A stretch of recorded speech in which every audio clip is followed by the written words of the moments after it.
They have a lot of members on their side very concerned, because from the moment they started impeachment and letting the American public see what they believed and keep changing the term of what they thought was out there, it has been falling in the polls.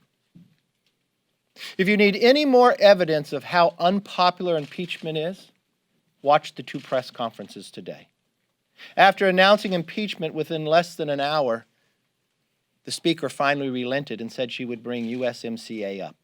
She has held it for more than a year, making America weaker in our negotiations with China. Our number 1 and number 2 trader, Mexico and Canada, was being held up.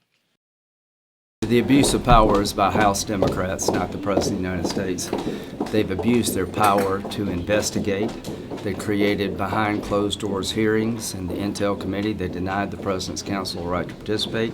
They denied Republicans the right to call witnesses regarding all things Ukraine. I think the whole thing is a sham. I think it denies the President basic due process. I think it's a threat to the presidency itself. You couldn't get a parking ticket under the procedures they're using, and almost all of it's hearsay. Bottom line is, it's okay to talk with the Russians, but when you talk with the Russians, you better tell them the truth about who they are and what they're doing. They're one of the most destructive forces on the planet right now, and we need to call them out. I think there was abundant evidence in the Mueller report of misdeeds by President Trump and members of his campaign team and his administration. Obviously, that investigation ultimately produced 37 indictments, guilty pleas, and convictions, so it wasn't without substance, as some were arguing.